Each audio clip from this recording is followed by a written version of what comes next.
O programa a seguir foi aprovado e liberado pela censura espiritual para exibição neste horário. Censura livre. Entremos então no momento da palavra, na reunião do cordão. E agora, momento da palavra, na reunião do cordão. Tema de hoje: preguem o Evangelho, mas não preguem Jesus novamente.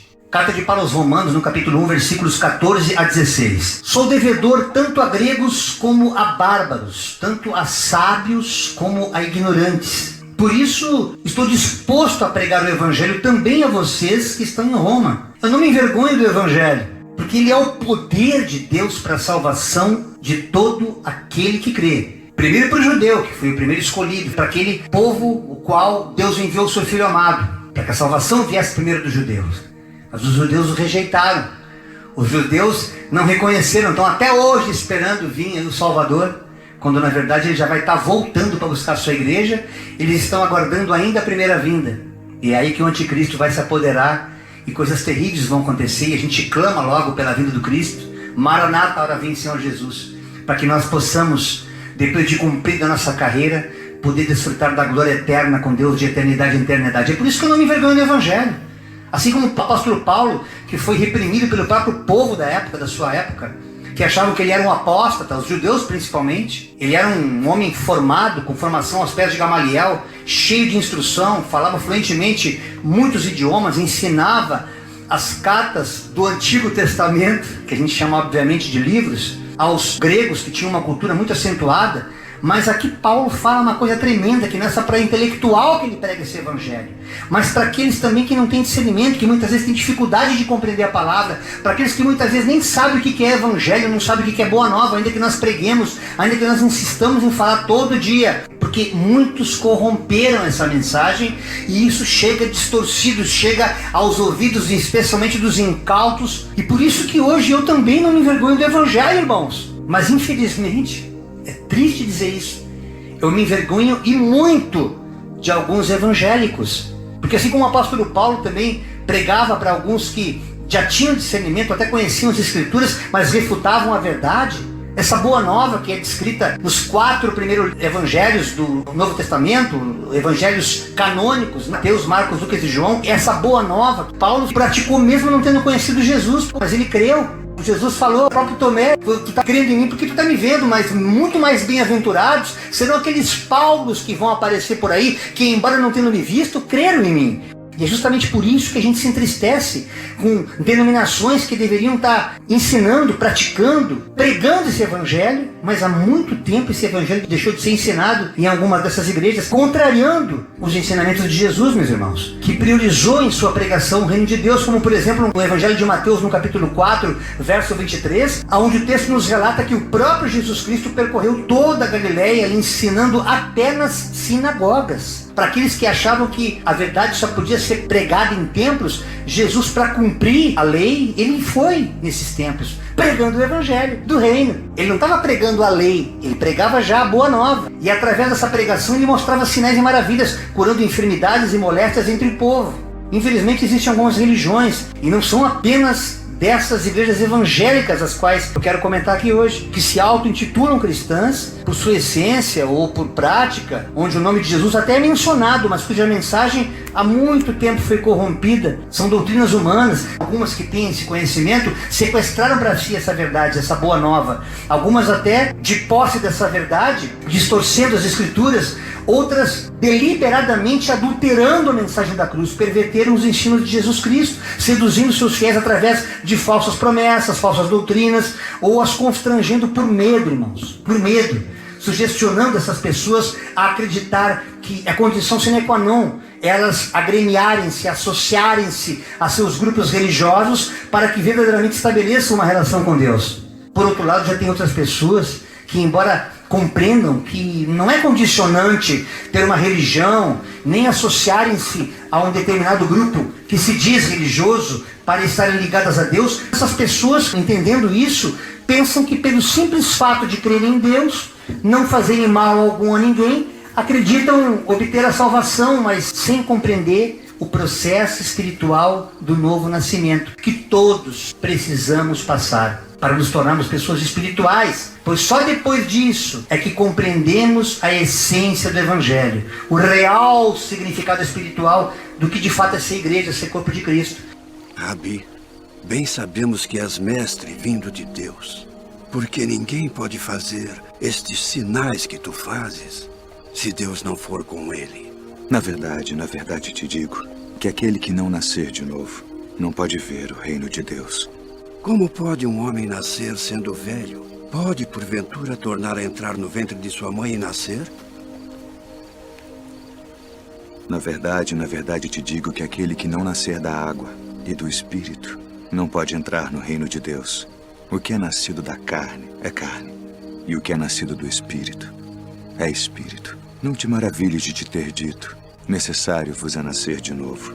O vento assopra onde quer, e ouves a sua voz, mas não sabes de onde vem, nem para onde vai. Assim é todo aquele que é nascido do Espírito. Como pode ser isso? Tu és mestre de Israel e não sabes isto. Na verdade te digo que nós dizemos o que sabemos, e testificamos o que vimos, e não aceitais o nosso testemunho. Se vos falei de coisas terrestres, e não crestes, como crereis se vos falar das celestiais? Senão as pessoas vão ter só uma religião.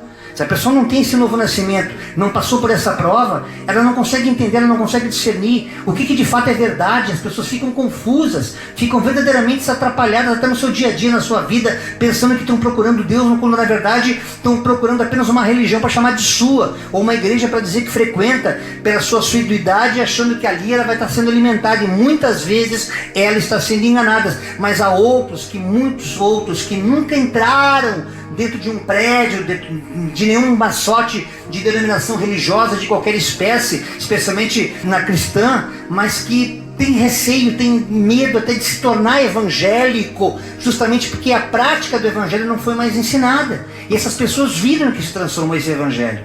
A prática do evangelho, o próprio Jesus nos afirma no Evangelho de João, no capítulo 4, na conversa que ele tem com a mulher samaritana, que a verdadeira adoração a Deus não está condicionada a um lugar determinado. Dá-me de beber.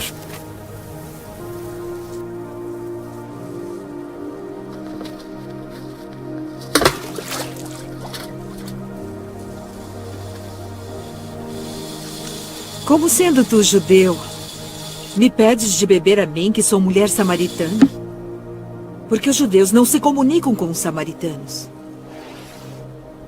Se tu conheceras o dom de Deus, e quem é o que te diz dá-me de beber, tu lhe pedirias, e ele te daria água viva.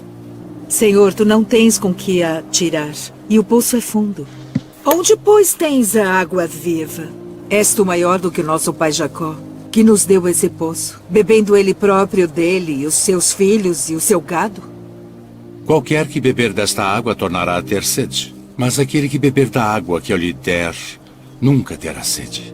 Porque a água que eu lhe der se fará nele uma fonte de água que salte para a vida eterna.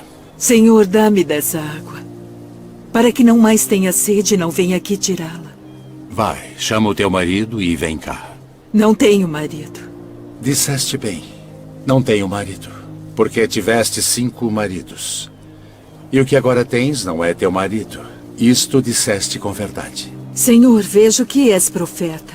Nossos pais adoraram neste monte, e vós dizeis que é em Jerusalém o lugar onde se deve adorar. Mulher, crê-me, que a hora vem em que nem neste monte, nem em Jerusalém adorareis o Pai.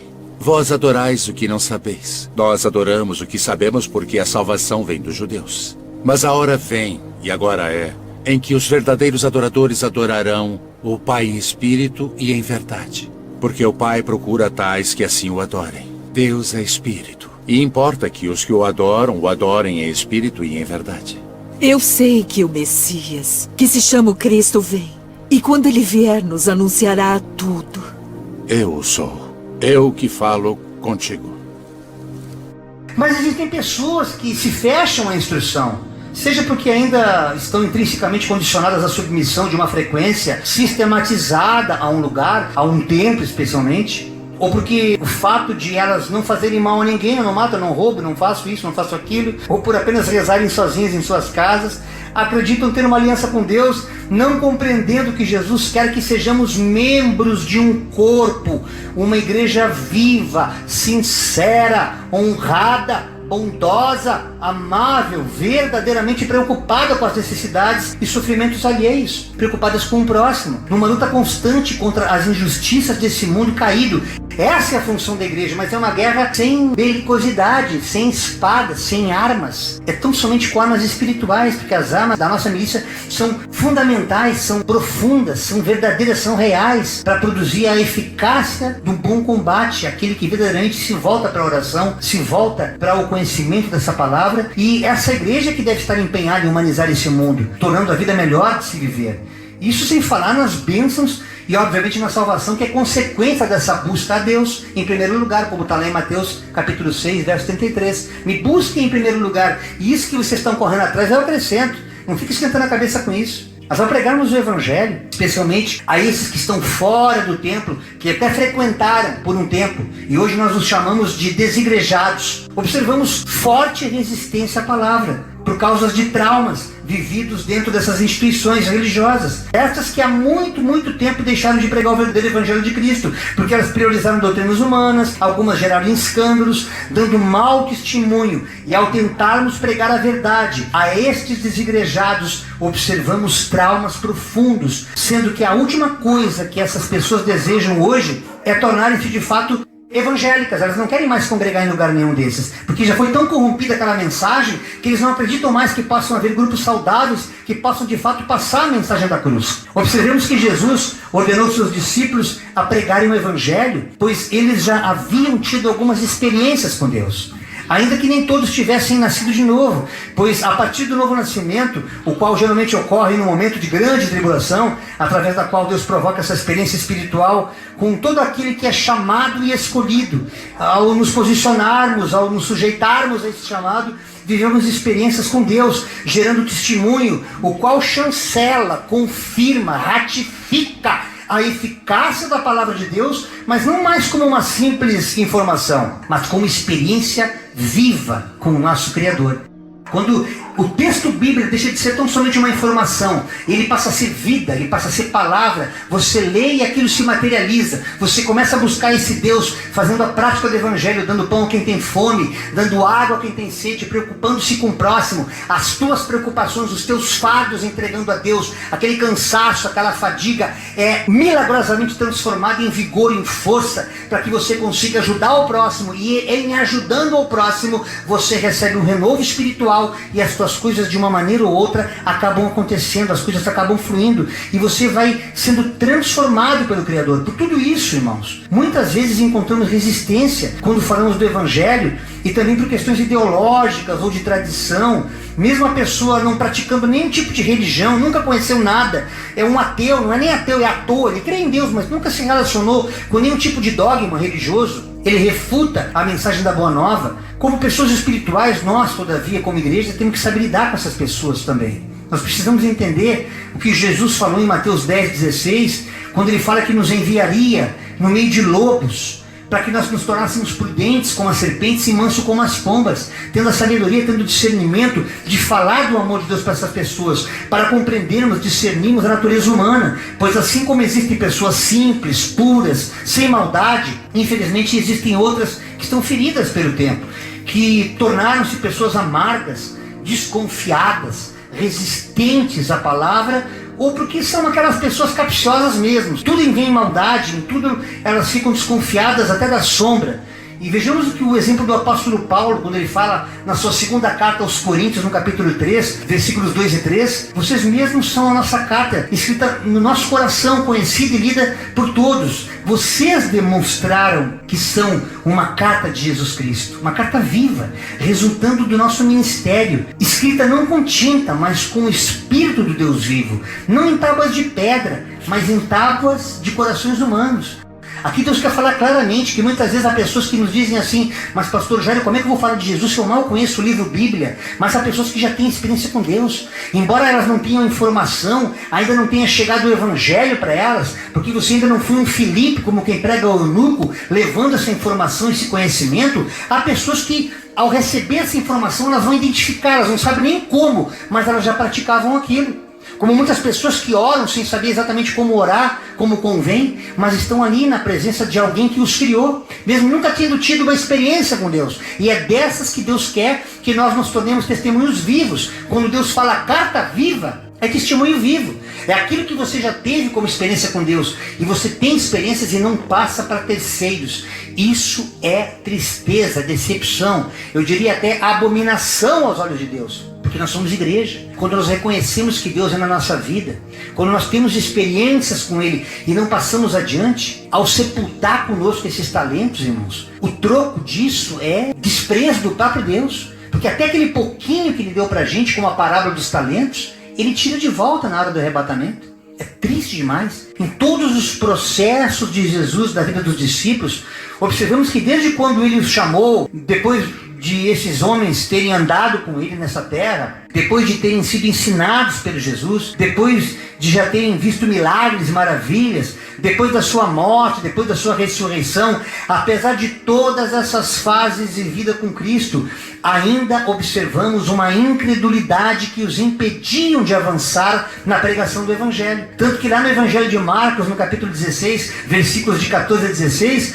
a palavra de Deus nos diz que mais tarde Jesus apareceu aos 11 discípulos, enquanto eles estavam ali comendo, fazendo aquele banquete. Jesus censurou-lhes. Vocês estão enchendo o bucho aí, estão enchendo a barriga, mas cheios de incredulidade e dureza de coração, porque não acreditaram naqueles que o tinham visto depois de ressurreto. Ou seja, Jesus já tinha ressuscitado, Jesus já tinha mostrado que ele preveniu os seus discípulos: olha, eu vou morrer, mas eu vou voltar. E esses que viram, que ouviram a pregação, desprezaram, assim como nos dias de hoje. Quantos ouviram o Evangelho, quantos ouviram a mensagem da cruz, mas entra por um ouvido e sai pelo outro, porque não tiveram de fato uma experiência com Deus, apenas caminharam com a religião, frequentam apenas lugares. Ainda que alguns sejam ainda sinceros, há poucos, mas há poucos sinceros sim. Mas se você só vai lá por frequência, não pense você como aquele fenômeno da biologia, que por osmose, só em se encostar no pastor, ou pegar o livro Bíblia e botar debaixo do sovaco, que você vai adquirir conhecimento. Não, você tem que se preparar, se disciplinar para conhecer esse Deus, como quando você, numa conjugalidade, procura conhecer o seu parceiro ou sua parceira para ter um casamento feliz, conhecer com quem você está se relacionando, como numa sociedade profissional, quando você vai contratar alguém para trabalhar, você tem uma entrevista, você procura conhecer características básicas, um relacionamento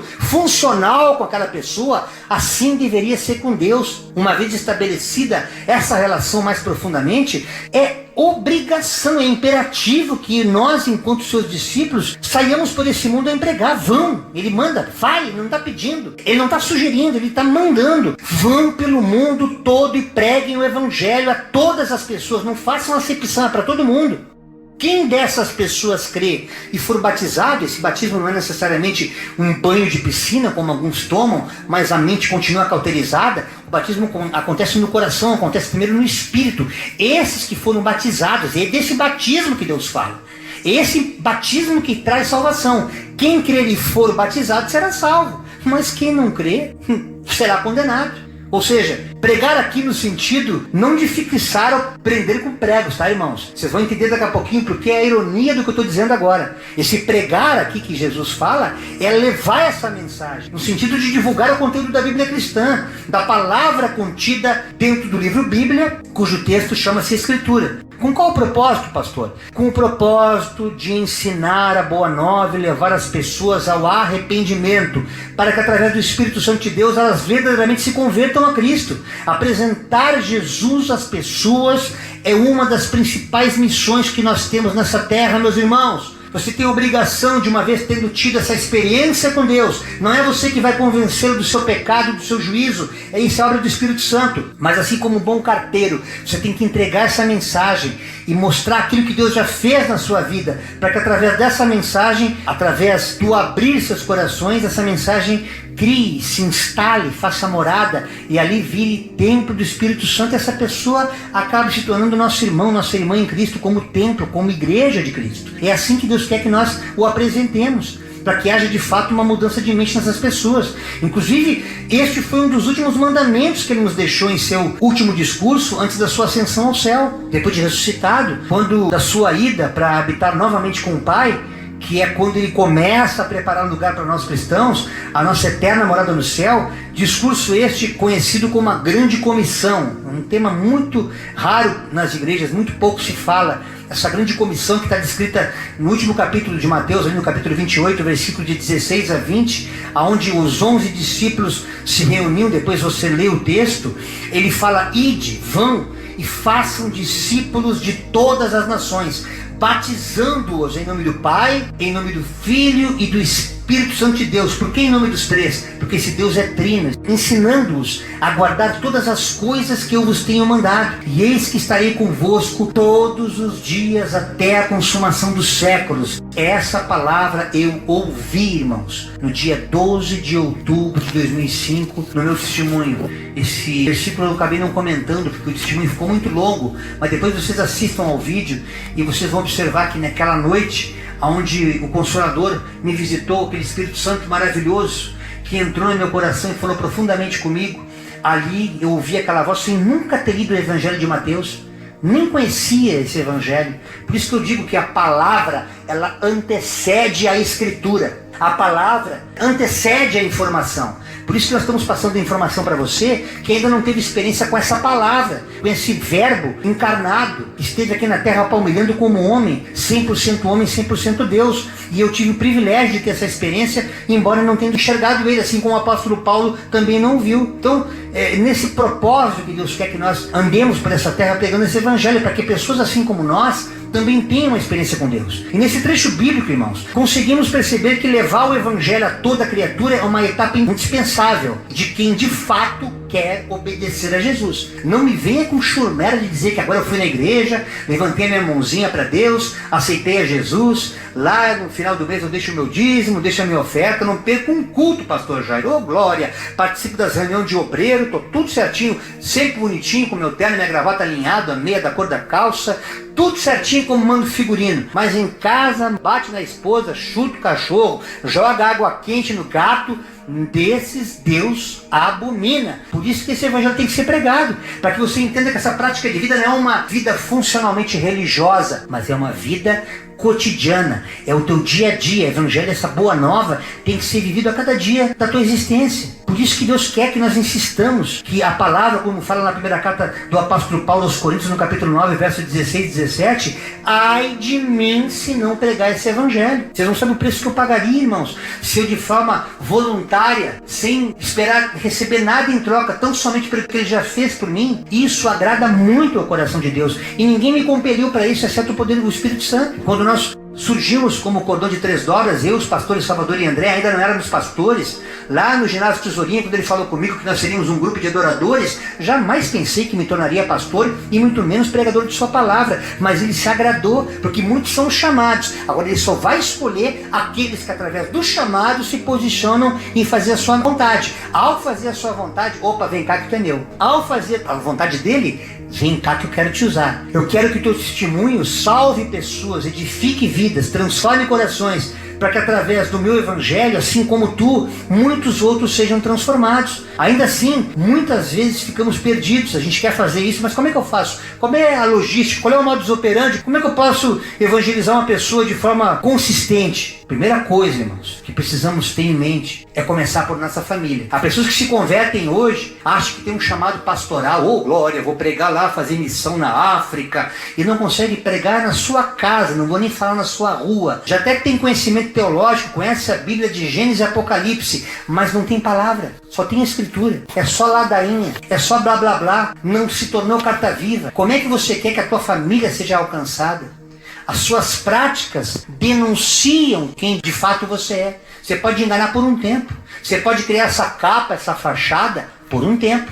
Mas a hora que a máscara cai, é assim como na feitiçaria. Quando a gente mexe com magia negra, como eu mexi, o diabo pode botar 1, 2, 3, 4, 5, 6, 7 capas. Depois que cai a 7ª capa, acabou, não tem mais como ocultar, não tem mais como esconder. Não há nada de oculto no mundo espiritual que não venha a ser revelado, porque isso não é a palavra do diabo, é a palavra de Deus. E pode passar céus e terras, a palavra do Criador não há de passar, irmãos. Então, ao buscar a tua família em primeiro lugar, sem botar pressão, sem ser chato, não por violência, mas por amor, pelo Espírito. Uma vez nessa consciência, uma vez adquirida, a primeira coisa a fazer é orarmos não apenas por essas pessoas da tua família, mas por muitas outras que tu nem conhece. Senhor, eu quero que tu me use como ferramenta não apenas para meu pai, minha mãe, meus irmãos, meu tio, minha avó, meus primos, meus vizinhos, mas muitos outros que porventura circunstancialmente eu venha cruzar meu caminho, eu posso levar essa verdade, explicando a elas que, embora elas não conheçam esse Deus, ainda que algumas tenham de forma deturpada por causa de maus evangélicos que deturparam o evangelho,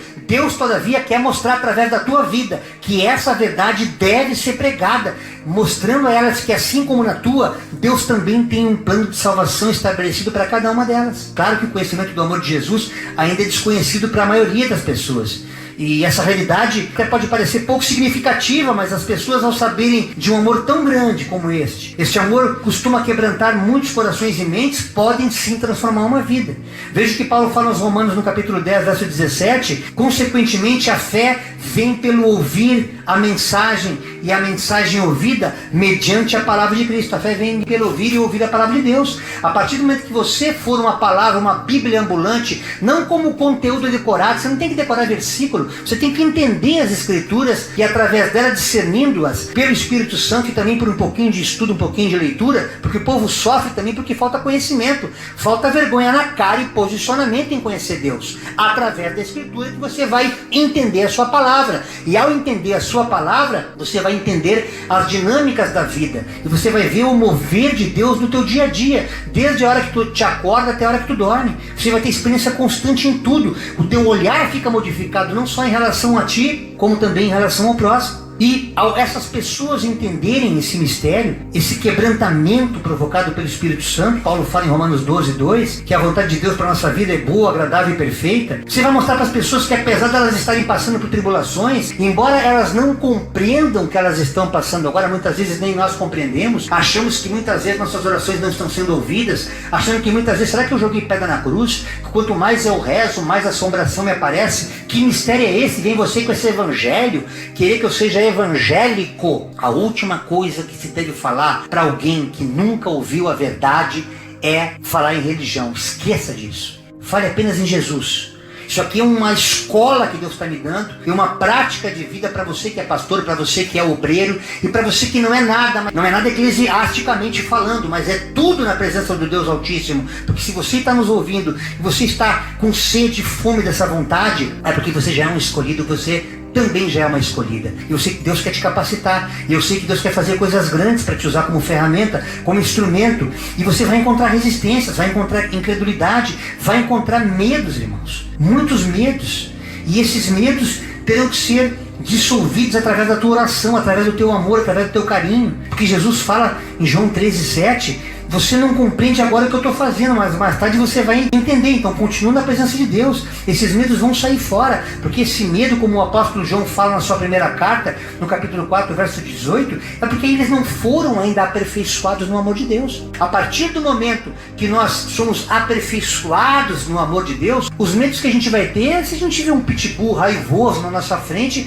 corre porque ele vai te morder. Mas tem alguns que têm autoridade, bota a mão, repreende em nome de Jesus e o cachorro vira um gatinho. A tua fé pode ser experimentada. Alguns falam que eles sentem o cheiro da nossa adrenalina, não sei lá. Mas eu já pude exercer em momentos de pavor, porque é na tribulação, é no pânico que você vai ser provado. É ali que o teu caráter cristão vai ser formatado. Por isso que você que nunca teve uma religião, você que nunca frequentou lugar nenhum, não pense que você é um desprezado de Deus. É mentira da religião. É papo de fariseu e de saduceu. Como eu já preguei no vídeo anterior, cujo tema eu preguei semana passada na Igreja Dividida. Não é disso que Deus está falando aqui. Ele está falando que esse amor vai nos aperfeiçoando. E aí, ao invés do medo, ao nos aproximar de Deus, passamos a ter respeito por Ele, temor de Deus.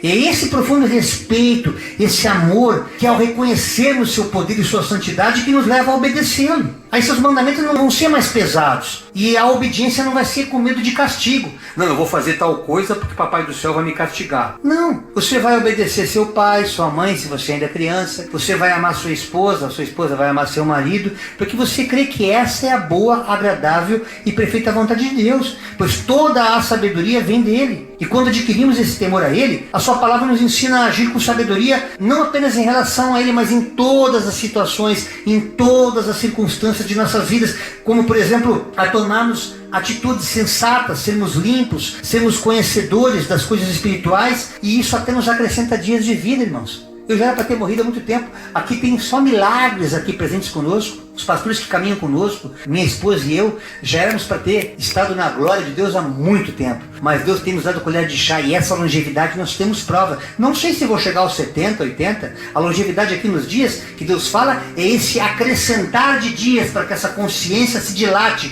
e nós possamos ser ferramenta, como o salmista fala no Salmos 111, versículo 10. O temor do Senhor é o princípio da sabedoria. Todos os que cumprem os seus preceitos revelam todas elas justas. Esse temor não é aquele pânico que a religião coloca. Se tu não frequentar aqui, tu tá lascado. O devorador, o migrador, o bicho papão vai te pegar, aleluia. É mentira de Satanás, e é mentira de religião, distorcendo a palavra através de um texto. Salmos 19, versículo 9. O temor do Senhor é puro, ele é limpo, dura para sempre. As ordenanças do Senhor são verdadeiras, são todas elas justas. Portanto, toda vez que você orar e a resposta não for necessariamente aquilo que você pediu, creia. Se você orou para esse Deus e você está na presença dele como servo, como serva, acredite que a resposta da tua oração é justa. Há pessoas que muitas vezes me ligam: pastor, eu estou orando, mas eu não estou tendo as minhas respostas atendidas, porque alguma coisa você está fazendo errada, mas a tua natureza ainda não permite reconhecer esse erro e tu voltar, resetar e começar do ponto onde tu errou e começar a acertar o passo, porque isso vai implicar em mexer em relacionamentos, em interesses carnais. Isso pode trazer algum prejuízo momentâneo, e as pessoas não querem abrir mão disso. Elas não querem sair da região de conforto. Agora o evangelho não, o evangelho ele vem e te estupra, ele vem te arrancar desse comodismo, para que você possa fazer diferença e verdadeiramente ser luz no meio das trevas. O sábio Salomão fala em Provérbios capítulo 1, verso 7. O temor do Senhor é o princípio do conhecimento, ou seja, além da sabedoria, conhecimento. É aquele homem que não sabe nem ler nem escrever, mas tem a palavra guardada no coração. A sabedoria entrou e esse conhecimento é aperfeiçoado, e nem ele entende como é que acontece isso, mas acontece. Só que acontece o seguinte também, olha que o mesmo livro fala: mas os insensatos desprezam a sabedoria e a disciplina. Isso, irmãos, infelizmente é o que mais acontece na maioria dos casos de irmãos que nos procuram aqui no Cordão. Eles vêm com a unha encravada, como diz o pastor André, como se nós fôssemos podólogos de Cristo. Vem cá, filho, eu vou desencravar a tua unha. Depois que a unha está desencravada, já consegue calçar o sapato, continua a mesma caminhada, não muda a caminhada, quando na verdade a nossa caminhada tem que ser no caminho, não à beira do caminho. Então eles só procuram um socorro, nunca a estabelecer uma relação com Deus através daquele trauma, não entendendo que aquilo ali é um puxão de orelha, é um chamar a atenção para que as pessoas possam se voltar para Ele. Não entendem isso. Mas quando as pessoas conseguem entender, quando elas não são tolinhas, quando elas não são insensatas, quando elas não desprezam, todos passam a ser guiados pelo Espírito Santo de Deus, porque elas se tornam filhas de Deus, como Paulo, o apóstolo, fala em Romanos no capítulo 8, verso 14. Quando nós nos tornamos filhos desse Deus, essa verdade acaba se diluindo em tudo que a gente faz. A presença dele é inevitável. Paulo fala na sua primeira carta aos Coríntios, no capítulo 2, verso 14, ora, o homem natural não compreende as coisas do Espírito Santo de Deus, porque lhe parece loucura, e não pode entendê-las, porque elas se discernem espiritualmente. Agora veja bem, nós igreja, nós crentes, nós que professamos a fé nesse Senhor, que a gente já passou por experiência, já tivemos cada aperto, irmão, eu sei de alguns aí, e se posicionaram, nós que já compreendemos, pregamos a verdade, que está em Marcos 16, 15, que é ir de todo mundo e pregar o Evangelho. A gente fala desse Jesus. Agora, quando essa consciência amadurece na gente, aí o buraco é mais embaixo, irmão. Aí, além de tu pregar, tu quer incessantemente fazer discípulos. É a coisa que eu mais tenho pedido a Deus, e graças às nossas orações, ao nosso posicionamento, e faltava posicionamento de irmãos que caminham conosco aqui, para que isso começasse a acontecer. Bastou irmãos se posicionarem na sua intimidade com Deus, porque aqui ninguém cobra nada a não ser colocar a verdade. Deus é que toma conta. Deus, através do seu Espírito Santo, é que nos ensina, é o que nos rege, é o que nos conduz. Aqui ninguém aplica nada em ninguém. A disciplina maior vem através daquela feridinha que ele abre na carne e depois fecha para ver se gera metanoia, mudança de mente. É assim que ele trabalha para que cada um de nós nos convertamos ao seu evangelho. Bastou a gente se posicionar, tá aí, ó, 2 testemunhos vivos caminhando conosco, abrindo espaço em sua casa, em seu trabalho, para que essa verdade seja levada conforme Marcos 16:15, e também nós venhamos a fazer discípulos, conforme Mateus 28, 19 e 20. E esses discípulos novinhos chegando agora, como pintos saindo da casca, sem entender muito bem como é que é o negócio. Mas o coração já está pulsante, já está batendo, ardendo para fazer a vontade de Deus, ainda que ele não sabe muito bem como é que é isso. E ele estará conosco até o fim dos tempos. Isso é tremendo. Quando Deus falou isso comigo, irmãos, eu tremia, eu chorava, eu sentia um amor semelhante, depois lendo a Bíblia, aos profetas antigos, como Moisés, como Jeremias, que também entenderam isso. Não obstante 700 anos antes de Cristo, lá em Deuteronômio, no capítulo 11, versículos 13 e 14, olha que texto maravilhoso, isso aqui é uma poesia, não tive como deixar fora dessa ministração de hoje, por isso anotei. Portanto, se vocês obedecerem fielmente aos mandamentos que hoje lhes dou, amando o Senhor, o seu Deus, e servindo-o de todo o coração, de toda a sua alma, então, no devido tempo, aleluia, enviarei chuva sobre a sua terra, chuva de outono e chuva de primavera, para que vocês recolham o seu cereal e tenham vinho novo e azeite. Glórias a Deus. Essa obediência não é pesada, essa obediência não é frequência em algum lugar, essa frequência não pode ser forçada, ela tem que ser fruto de uma saudade, de uma necessidade de estar próximo a pessoas que nós amamos. É como quando essa pandemia separou-nos de nossos entes queridos, aquele desejo, aquela vontade de abraçar pai, mãe, avó, tio, vô, até esposa. Muitos maridos e esposas também se separaram por um tempo para não contagiarem seus cônjuges ou seus filhos, e de repente, depois de curados, aquele abraço, aquela coisa fraternal, aquela koinonia. É disso que Deus fala, tem Deuteronômio, irmãos. Isso aqui é você ver graça pura no meio de um livro da lei. É isso que a religião nunca vai ensinar, porque não é interessante para ela passar essa revelação. O profeta Jeremias, no capítulo 29, verso 13, ele fala: vocês vão me buscar e vão me achar quando vocês buscarem de todo o coração. Tem que ter choro, tem que ter gemido. Não é hoje eu tirei um tempinho e vou ler a Bíblia. Eu tenho um aplicativo no celular que de vez em quando dispara uma oração, eu pego e paro para ler. Como quem lê horóscopo, como quem lê signo. Mano, isso aí é fast food. Não é alimento espiritual que de fato vai criar tutano espiritual para a gente poder resistir ao dia mal. Precisamos pedir a Deus sabedoria para pregar o evangelho, amados irmãos que estão me ouvindo. Há pessoas cuja mente está blindada, ela não consegue entender o evangelho, ela só conta contigo. É você que Deus separou, é tu que tem que pregar, não adianta vir terceirizar. Liga pro pastor tal, o pastor vai mandar falar contigo, porque o Espírito Santo que está nele vai testificar. Essa atitude não é para mim, essa responsabilidade é do fulano. E muitos ficam terceirizando, irmãos. Porque, mas se eu falar, eles vão ter medo, vão achar que é um peso, eles não querem compromisso e por isso não se associam a Deus. Como também aquelas pessoas que sofrem de transtorno, de déficit de atenção. A gente está cheio de irmãos que a gente começou a observar essa hiperatividade, o tal do TDAH, que são aquelas pessoas que não compreendem a palavra pela dificuldade constante em se concentrar e se organizar, esquecem tarefas, cometem erros, se distraem facilmente. É o famoso age ou responde antes de pensar, o que inclui interromper e não ouvir nem obedecer a instrução. Volta e meia, a gente tem que dar um xingão: irmão, para, deixa eu falar primeiro. Irmão, escuta, olha pra mim aqui, ó.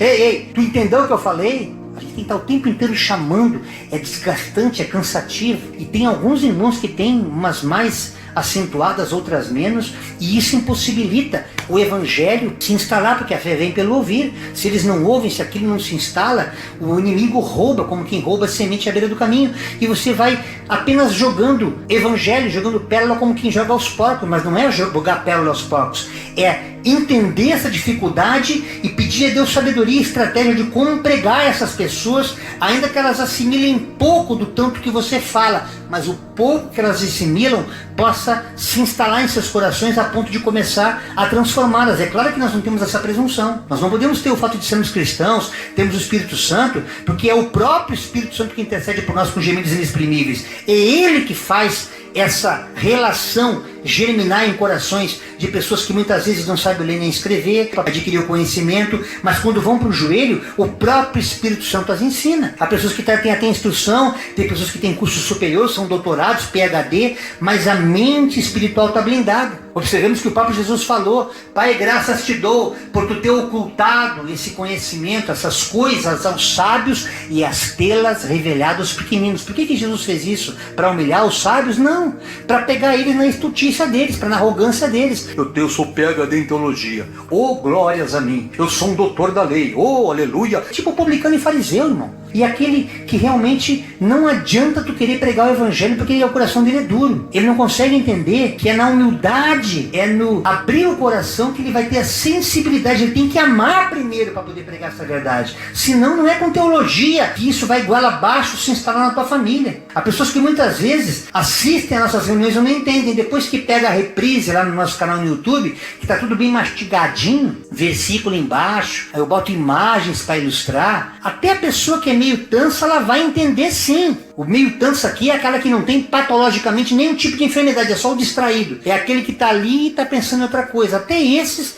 são fisgados por essa luz, que as constrange e as fazem se posicionar. E Paulo tem uma carta que é tremendo quando nós não reconhecemos a nossa miséria, quando nós tiramos de nós essa presunção de achar: não, eu vou pregar o evangelho para minha família, que nunca teve uma religião, eu vou pregar o evangelho para alguém, porque agora eu tenho uma formação teológica, ou eu vou pregar o evangelho porque eu tenho um testemunho, seja qual for, irmãos. Olha o que Paulo fala em Romanos 7, versículos 15 a 25. Porque o que eu faço, não o aprovo. Pois o que eu quero, isso eu não faço. Eu quero fazer o bem, eu não consigo fazer. Mas o que eu aborreço, aquilo que eu não quero, isso eu faço. É o cara que não quer beber, ele bebe. Não quer cheirar, ele cheira. Não quer se picar, ele se pica. Não quer se matar, mas não sai do pensamento dele aquele espírito de suicídio. É aquele cara que não quer adulterar, mas vê um rabo de saia, putz, eu vou ter que ir lá, vou ter que cumprir. Ele não consegue evitar. É mais forte do que ele. É aquele cara que está com o salário contado, não tem como. Ele passou na frente de uma casa de bingo ou em um cassino, seja onde for que ele estiver, porque aonde ele passar, ele vai ter que deixar como oferta alçada.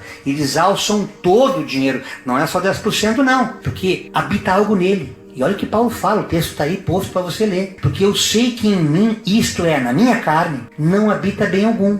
E com efeito, o que quer está em mim, mas não consigo realizar o bem. Já o não faço eu, mas o pecado que habita em mim. É esse desejo incontrolável que habita em a gente, que faz a gente fazer o que não deve. Acho então esta lei em mim, que quando quero fazer o bem, o mal está comigo. Tem uma lei espiritual que o impede de fazer. Mas aquela carnalidade ainda vive, ele não foi transformado, ele não nasceu de novo, ele não conhece Jesus. Ele está só no instinto. É só adrenalina, é só testosterona. É só citosina, é só hormônio. Porque, segundo o homem interior, eu tenho prazer na lei de Deus. O meu nome espiritual é aquele que já buscou Deus. Eu tenho buscado orar, eu vou pro quarto, fecho a porta, converso com Deus, mas não houve transformação ainda. Mas vejo nos meus membros outra lei, que batalha contra a lei do meu entendimento. É a lei do pecado.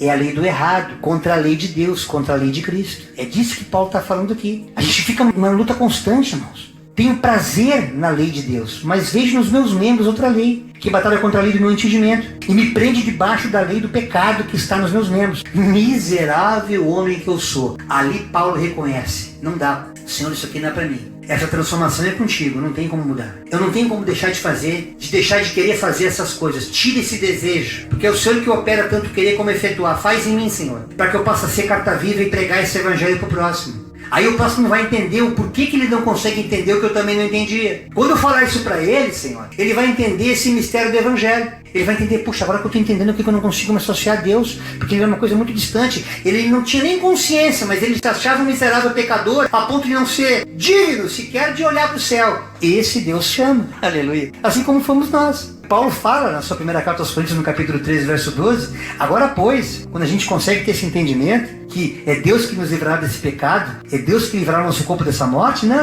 é só Deus que pode fazer isso, irmão. Esse entendimento, só Ele pode abrir. Agora, pois, vemos apenas um reflexo obscuro, como em espelho. Mas então, veremos esse Deus face a face. Agora eu conheço apenas em parte. Eu conheço esse Deus através do testemunho dos irmãos. Eu conheço Deus através da leitura da palavra. Eu conheço a Deus de pregar o evangelho aqui na quarta-feira, na reunião do cordão. Eu conheço esse Deus como quem o conhece visto no espelho. Eu vou ali, penteio meu cabelo, né, irmãos? Vou vendo isso. Daqui a pouco eu saio do espelho. Eu nem sei se eu pentei pro lado, se eu pentei para trás. Aquela imagem se desfaz. É como alguém fica se maquiando, as mulheres, né? Passa sua maquiagem. Daqui a pouco ela tem que voltar no espelho para conferir se de fato o batom tá legal. Porque é tudo muito aparente. É assim que é aqui na terra enquanto habitarmos esse corpo corruptível. Então não cobre demais de você. É assim como você tá que Deus quer te usar. É assim como você é que Deus quer te instruir. É assim, com essa mentezinha simplista, que Deus quer fazer você entender como um doutor, conhecedor profundo da lei de Deus, a lei do amor, para que você seja aperfeiçoado pelo Espírito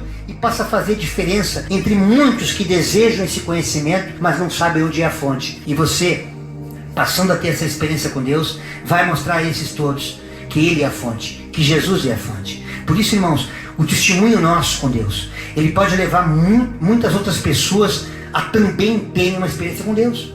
É o seu testemunho, assim como eu procuro contar o meu, como muitos irmãos que eu sempre os censuro, os exorto, os admoesto. Você teve tal testemunho, conta para os outros. Eles fecham a boca. Depois sofrem pênalti, sofrem traumas e ficam dizendo, não sei porque aconteceu isso comigo. Será que Deus virou as costas? Não, seu bobinho. É porque você não está em obediência. E todo pai que ama seu filho corrige com vara. Todo pai que ama seu filho o instrui no caminho que ele deve andar, para que quando ele cresça ele não se desvie. Mas infelizmente, haverá uns que não vão caminhar nesse caminho que Deus quer. Aqueles que vão caminhar vão ter experiência como Jó teve. Podem perder tudo, podem perder filhos. Depois você leiam o livro de Jó. No capítulo 3, verso 25 e 26, ele dizia que o que ele mais temia nessa vida sobreveio a ele. Porque os medos são inerentes à natureza humana, são inerentes. Todo aquele que tem medo, ele sabe que está vazio de Deus. Portanto, ele vive com medo. E aquilo que ele mais receava aconteceu com ele. Não tem paz, nem tranquilidade, nem descanso, somente inquietação. E ele fazia tudo. Jó era um homem íntegro, justo, temia Deus e se desviava do mal. E só levou chibatada da vida. Não vou entrar em detalhes aqui, leiam todo o livro de Jó. São só 42 capítulos. Você começa a ficar intertido, você nem percebe que acabou. No último capítulo, depois de tanta tribulação que Jó passou, ninguém pregou o evangelho para ele. Só tinha aqueles amigos ainda que chamavam atenção. Tá vendo que tá passando por isso? Porque ele tá pecando contra Deus. Ninguém ajudava ele em nada. Mas aí o próprio Jó fala no capítulo 42, verso 5. Meus ouvidos já tinham até ouvido a teu respeito, mas agora meus olhos te viram. Aleluia. Você precisa ter uma experiência com Deus. Não adianta ficar contando, mostrando palavra, dando evangelho, dando referência bíblica, dando base bíblica, e você não se posiciona em servir esse Deus. Em tudo que você faz, Deus tem que ser teu Senhor. Senão, olha o que vai acontecer. Aleluia.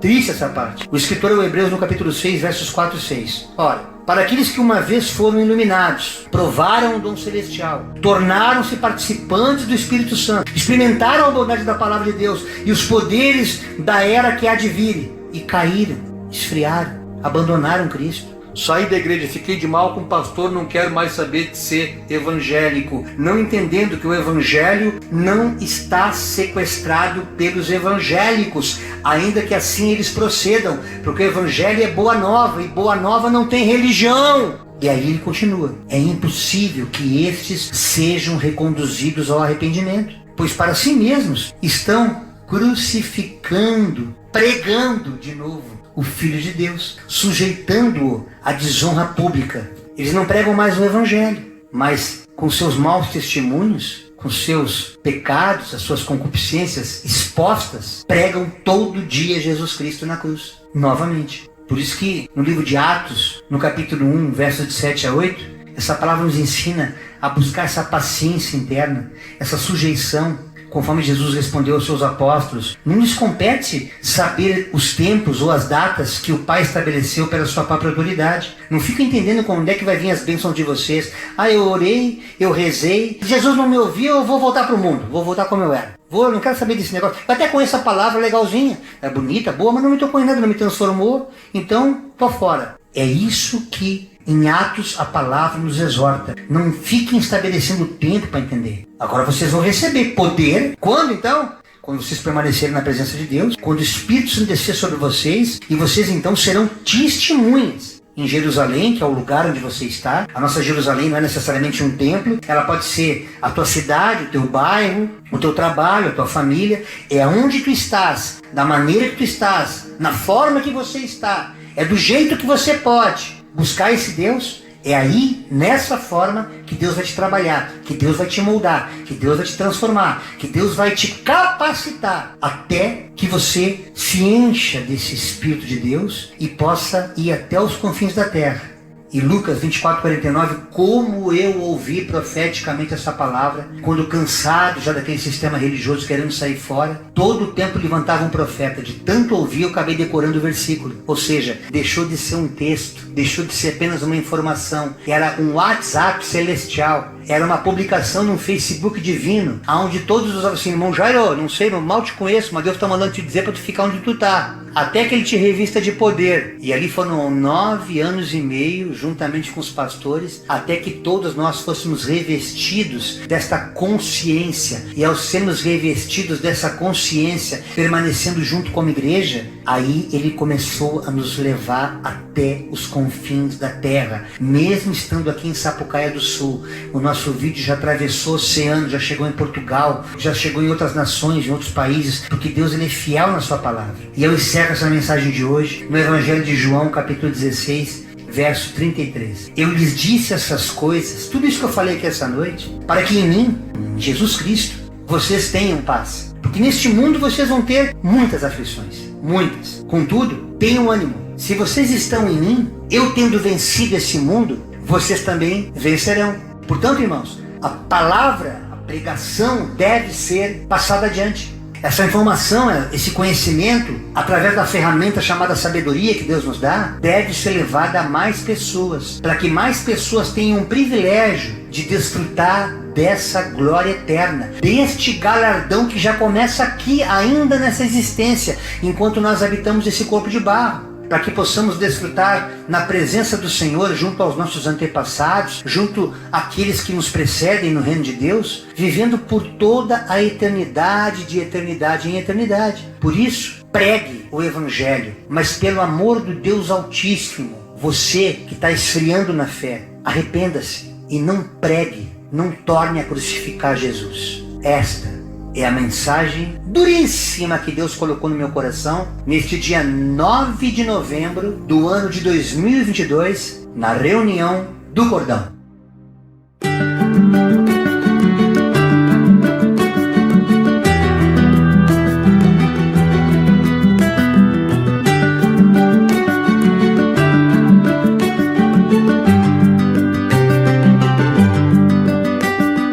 O Senhor é minha força e também é meu escudo, nele o meu coração confia, nele eu tenho refúgio. Eu clamo somente a ti, Senhor, porque tu és rocha minha. Não seja surdo para me ouvir, não te cales acerca de mim. O Senhor é minha força e também é meu escudo, nele o meu coração confia, nele eu tenho refúgio. Que eu seja como os que descem a cova, ouve-me as vozes súplices, quando a ti clamar por socorro, quando eu erguer minhas mãos para ti. O Senhor é minha